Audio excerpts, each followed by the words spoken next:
Hello, namaste, welcome everybody.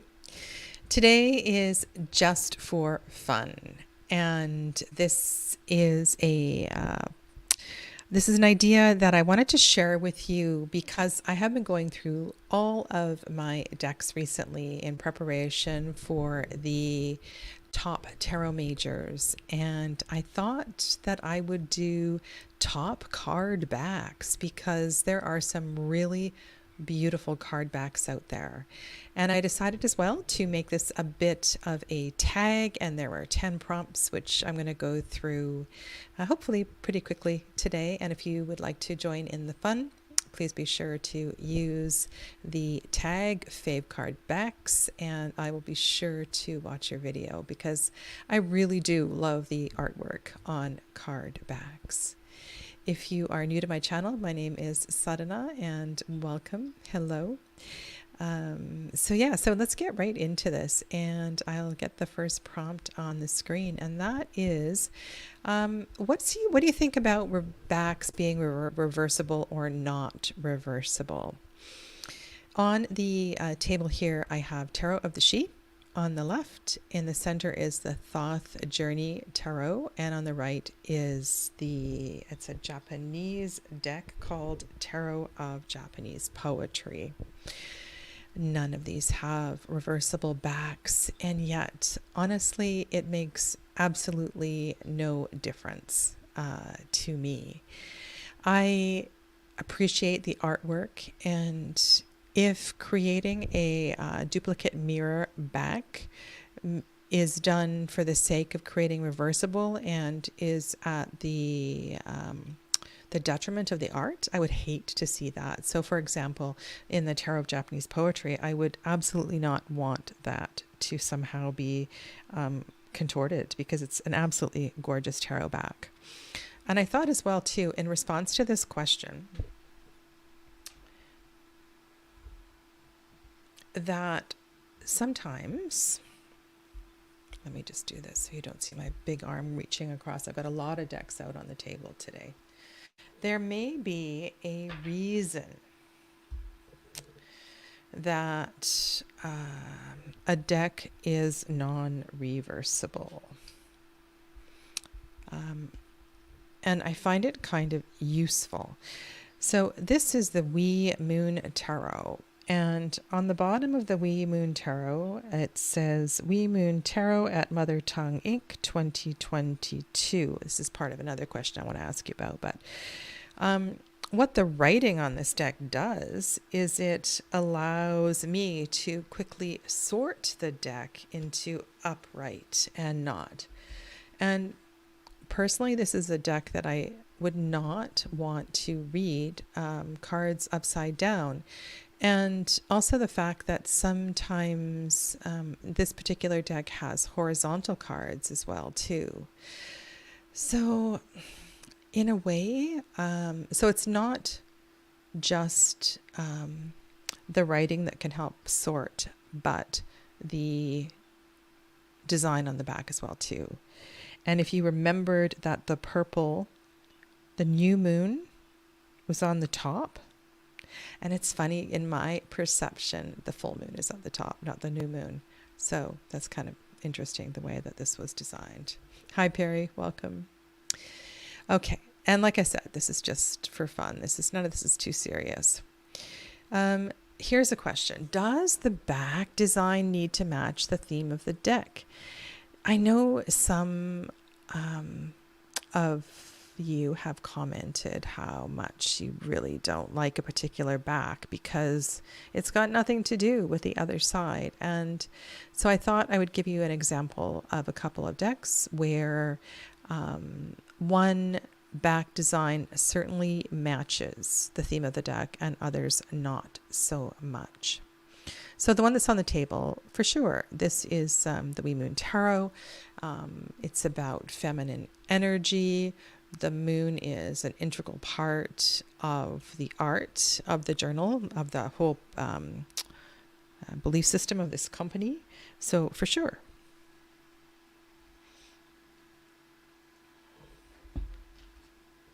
This is the Herb Crafter's Tarot. And This back certainly matches the theme of the deck. We see some of the symbols that are in the cards. This is the Playful Heart Tarot. So we see colorful hearts on the back that are the same, that are on the other side. And there's a prompt later that I think that will reveal itself that this is actually important. So here is the Stunning Tarot by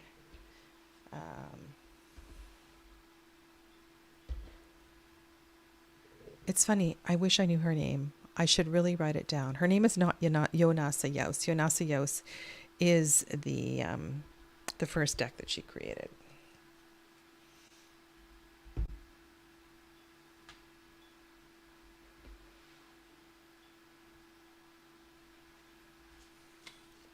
Okay, so I'm going to say that these tarot backs give me no idea what the theme of the deck is going to be.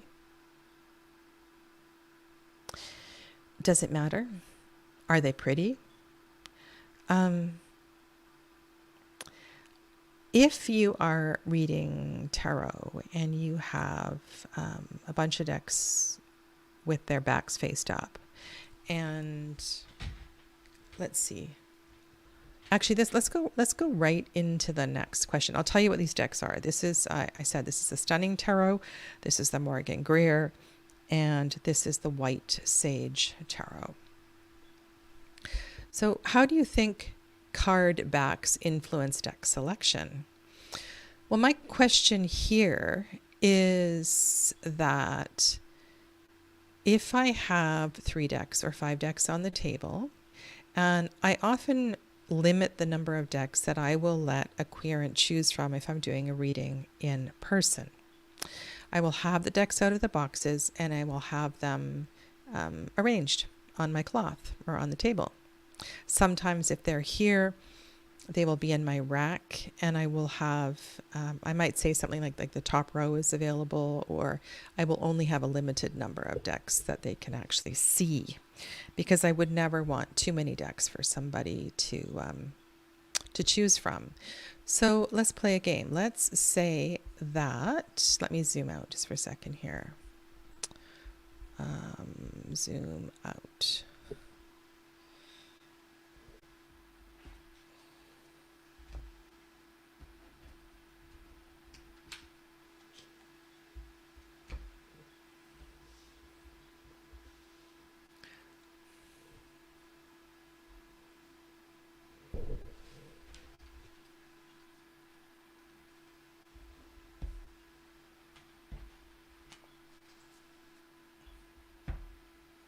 Let's put one more on the table. This is the Stunning over on the far left. This is Enchanted, Robin Wood,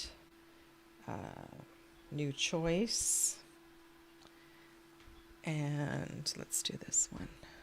This is the Vision Quest Tarot. So if you were a querent and you came to my tarot table for a reading,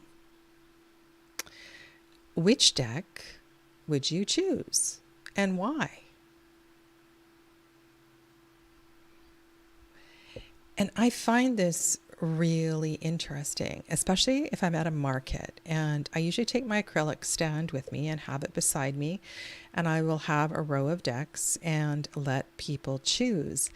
And throughout the day, as I'm doing the event, it's people more often than not always choose the prettiest backs. Now, of course, that is subjective, right? But I wonder if you were at my tarot table here and you didn't know what these decks were, which deck would you choose and why? So I think the back does. It's going to influence the deck that you pick up. And it's going to have an impression. So I think that's why I asked question number 2. And that is, well, if you are if you're doing readings and a querent picks up a particular deck and it gives them a certain vibe, they turn the deck over and it doesn't match that vibe, then it might leave a weird impression, a weird taste. It might not help facilitate the reading. So just posing that question there. Okay.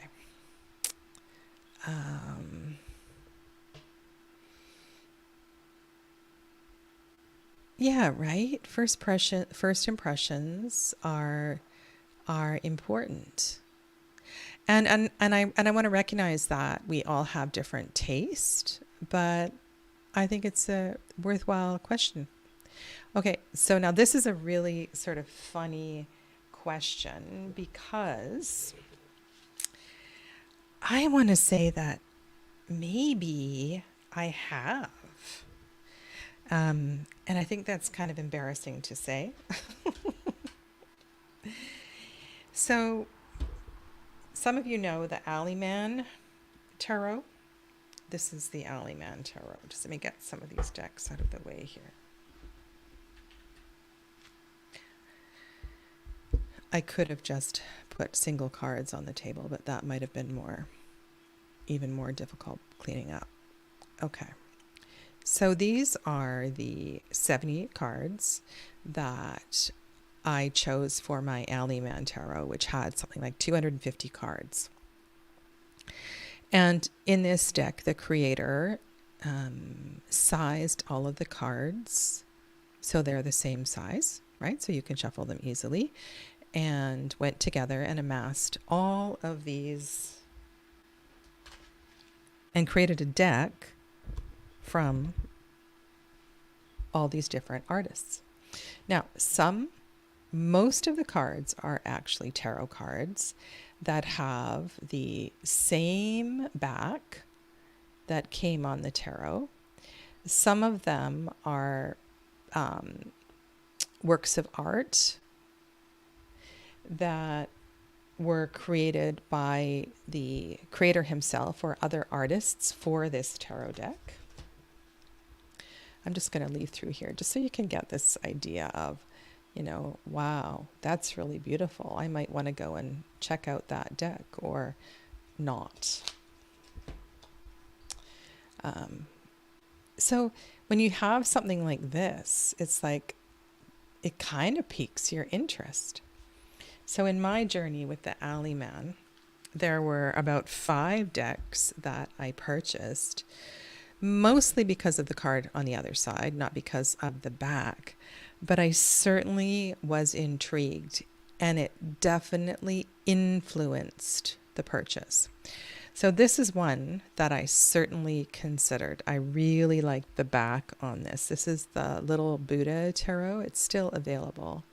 I love this magician card. I haven't purchased it, but I'll show you one that I did. And I won't say that it is entirely because of the back, but it certainly did make a difference.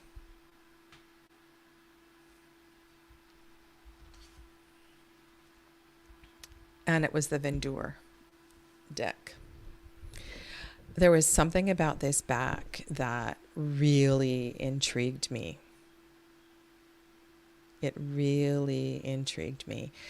And then when I actually got the deck in hand, wowza, I was so happy. This deck comes with matte yellow edges, and these colors here really kind of match the themes on the deck.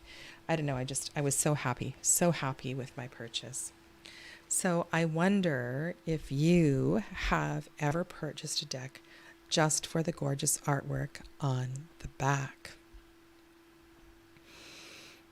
Okay, now I showed you the Wee Moon deck that has that long phrase on the back, and I can't cut that off. I can't trim it. It's on there. In one way, it's kind of useful.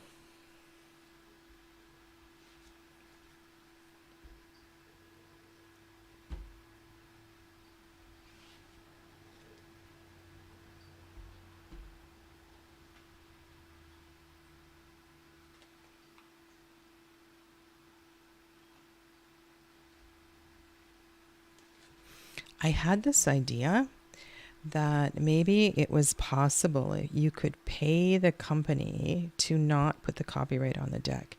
I noticed here on Herb Crafter, it's really tiny. It's down on the bottom. And it says US Games 2019, I think. It's really little.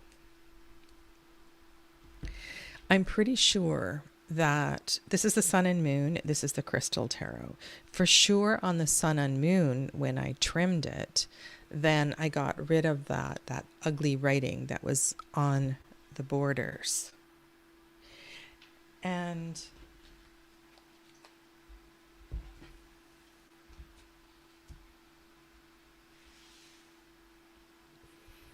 so here's one of my, did I just say this already? If I'm repeating myself, I'm sorry. I was thinking, because this is also a US Games deck, that maybe Patrick Valenza paid more to not have the US Games copyright on the back. And if it is there, I can't see it. Because, you know, sometimes how if you buy, so for example, in this, one of the camera apps that I'm using, I'll just show you, just to demonstrate what I mean. Where's the one that says camo? Is it this one?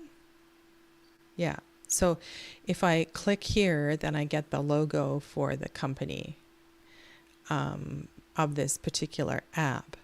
And on the software that I'm using to broadcast, if I didn't have a paid version, it would have the StreamYard logo on it. So I was thinking that maybe Patrick Valenza paid more to remove the US Games logo. But honestly, I don't like it. It takes away from the artwork, and I think they hit it really well in the Herb Crafter, for sure. And I think it's really unfortunate that Zara put kitten chops on the backs of these cards. Now, they're not reversible because they have different colors on the top and bottom.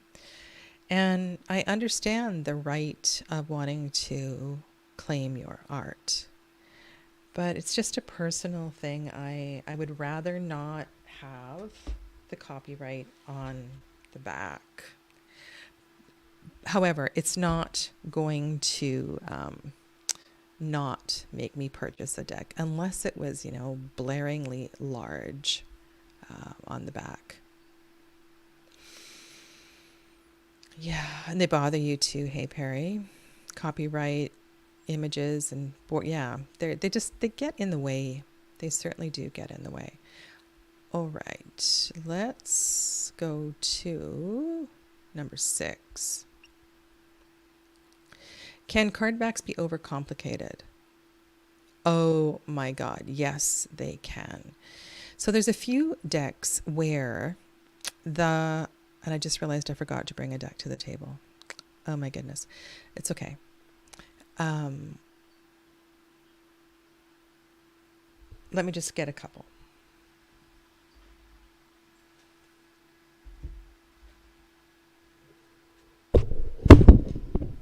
There we go with the mic drop again. Okay. The card on the left is Tabula Mundi. It is a fabulous deck. Fabulous. There has been a whole lot of energy put into these backs. And I would say that there's also some magic in these backs, so that the energy of the backs kind of infuses the deck, and the deck has this vibration. And I know that Jillian Naked Heart Tarot did that as well too on her backs. So there's almost like this, like I said, like this vibration that's going on the back of the cards. But I think it's just so busy, and it makes me want to, I guess in one hand it would make me want to study the back, but it's a lot. It's a lot. Now the problem I have with the Herb Crafter, back is that I think it's kind of funny. It reminds me of my childhood, those games where you used to have at a party and there would be all these objects you would put on a tray, and then somebody would take the tray away, remove one object or two, and then bring it back, and you'd have to figure out which object was missing. Which has nothing to do with the beauty of the cards on the other side. The cards on the other side are so medicinal and gorgeous, and part of me wishes that rather than this "Where's Waldo" kind of back, there was something more, I don't know, beautiful that somehow got created on the back.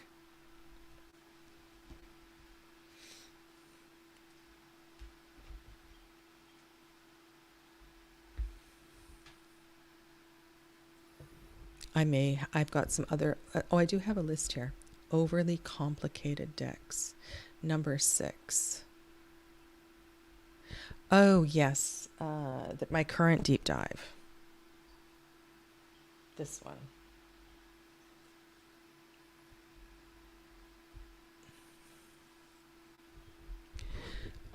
This back just makes me kind of dizzy.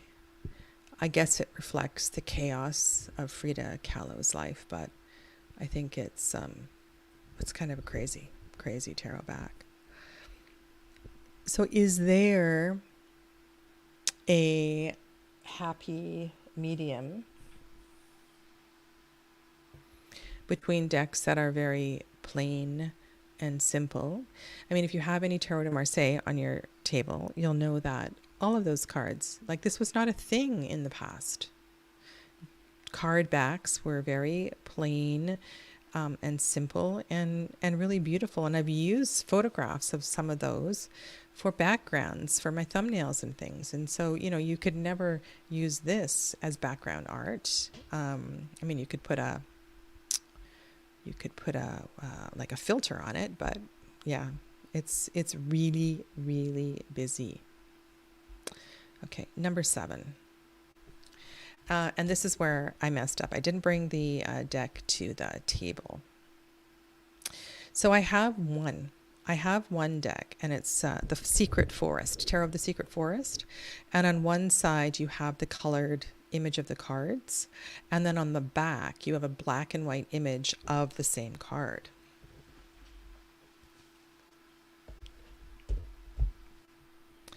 And I find it confusing. I don't like it. I used to have a couple of decks. There's a few of them out there that are like the reversible tarot, and there's a few of them. There's like 4 or 5 of them where sometimes on the other side, you'll see a different perspective of the card that's on the front. And it's kind of fun. And in the deck that I have, one side is black and white and one side is color, so it's easy to sort them. But in some decks, it gets really confusing. So if you have a double-sided deck that you actually like, please let me know. I'd be very curious to look at it. Okay? All right. So the next prompt, this is more for you to share because I don't have one to share. I have done some poor trimming jobs, and I'm just going to use this deck as an example. I don't have my trimmed copy here. So this, somebody suggested that I trim this deck. I did a deep dive with it some time ago, and it is quite thick. It's US Games cardstock. It's not easy to cut. So I decided, yes, I am going to trim it. And then I looked at the front, and you can see that there's not much space between hawthorn and the bottom. So I decided to trim it on 3 sides instead of 4. And if you do that, you end up with a white space on the bottom.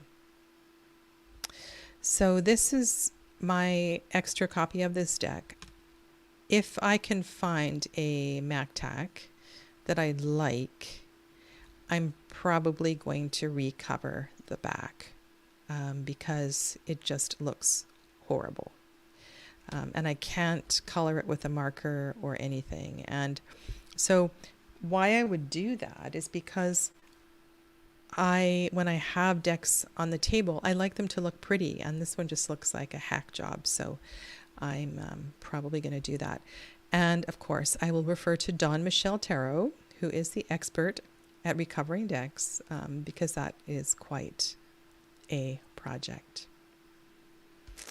Okay. All right.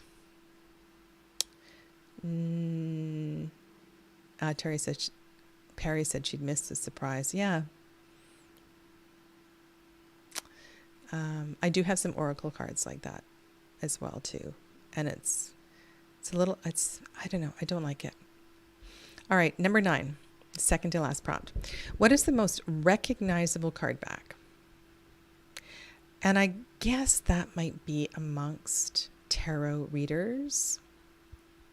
So I think that the Waite-Smith plaidbacks probably is one. But if I had to pick, I think the Thoth Tarot. There is absolutely no mistaking what deck this is. And again, this depends on your level of familiarity with the tarot. But this one is definitely 100% recognizable. Very common deck. Yeah. Okay. So here is really the main challenge of this whole video. And that is, what are your top 3 favorite card backs? And I'm going to put about 6 on the table, and I'm going to pick my top 3. Okay. And I'm going to zoom out because I need more space, much more space. All right. These are really, really beautiful. This is the new choice, Tarot de Marseille.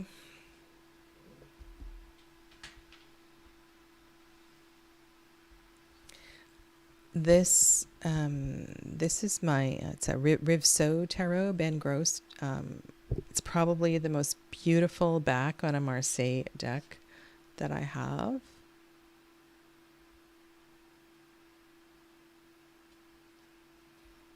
So those, but I know those aren't going to be the top.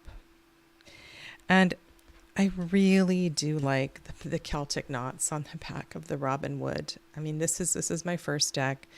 It's a classic tarot deck. And so, of course, I considered that. I really love the backs of the Tarot Luz. And it's just really gentle.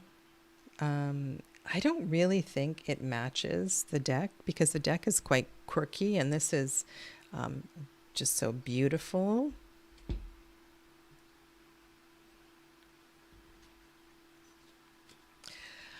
I want to say I was really disappointed in the color on the back of, this is the Neon Tarot, and the Neon Tarot has all of these brilliant colors on the front. And then on the back, there's this weird sort of filter, and it doesn't match the color at all on the front. And it's too bad because I think this would be in my top 3 if it matched the color that was on the front.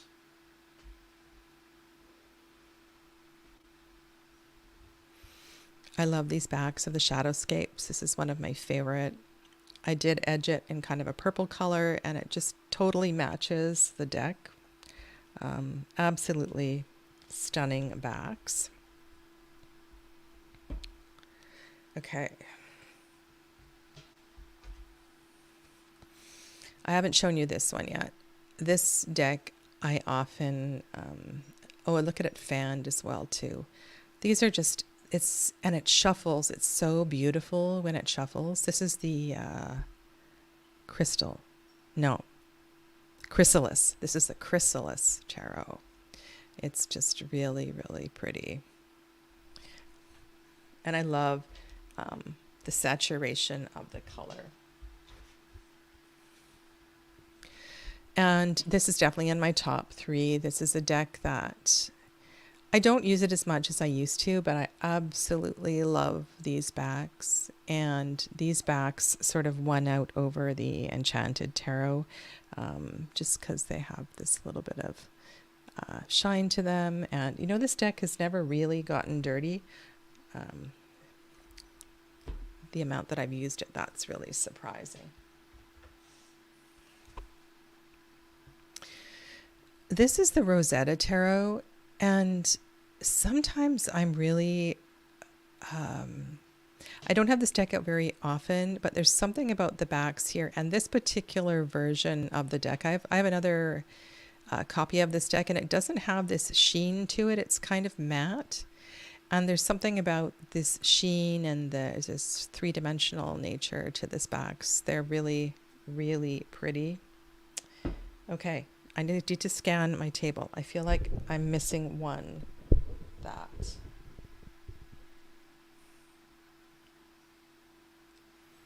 That I wanted to show you. Oh yes, I was going to put Vindur in this finalist list.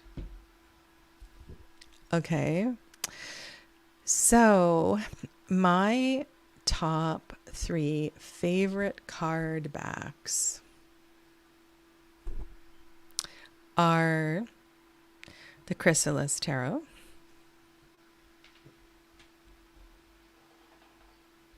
let's do this,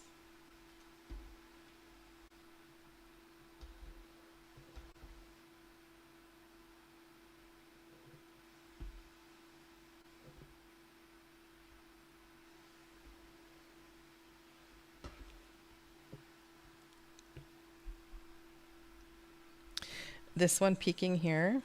This is Narrative Alchemy. And it's funny, when I had it out on the table next to all these other decks, and I had a bunch of decks on the table, it was like when you have them all out at the same time, it really gave a different impression. Yeah. I love all 4 of these a lot. A lot. But I think Chrysalis and Lily White and Shadowscapes are kind of timeless, and I'm going to put those today as my top 3. Yeah.